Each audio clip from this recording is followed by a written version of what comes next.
Hey everyone, I'm back today with some information on what to look for when buying a house. As I said before, buying a house can be very overwhelming, and there's a lot of aspects to consider when picking out a home that's right for you. Some things you definitely want to pay attention to. Number one, location.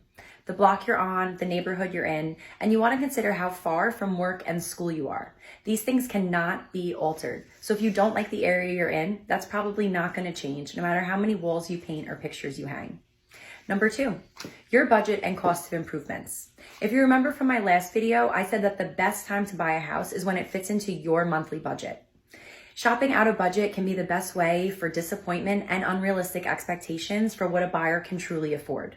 That's why it is so important to be pre-approved before you start looking at houses with a lender that you trust.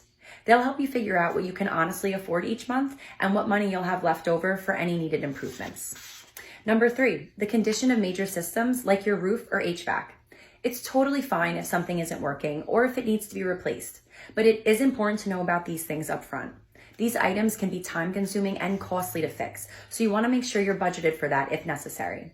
That's why it's also important to work with a professional who knows what questions are valuable to ask about a house. And number four, your non-negotiable list. Every buyer has a list of items that are non-negotiable. We need an open concept. I can't live without a big backyard. Maybe an ensuite primary bedroom has always been your dream.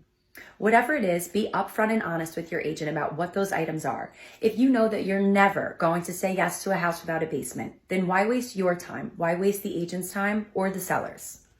Now that we've talked about some things that are good to pay attention to, let's see what's okay to ignore when house shopping. Number one, the seller's style and decor. Don't let someone's personal style keep you from getting a truly great house. Really try to see past those things and get excited about being able to add your own personal touch and style. Number two, any clutter, messiness, poor landscaping, or just a junky yard.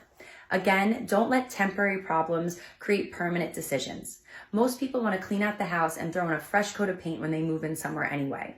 Most of these houses just need a little TLC and they come back to life in no time. And number three, rooms that are used for odd purposes. Just because someone else squeezed an extra bedroom into what is actually a coat closet does not mean that you have to also. Look to see if the house provides the space that you need and situate the rooms as such. And who knows, maybe that extra small bedroom will be your new walk-in closet.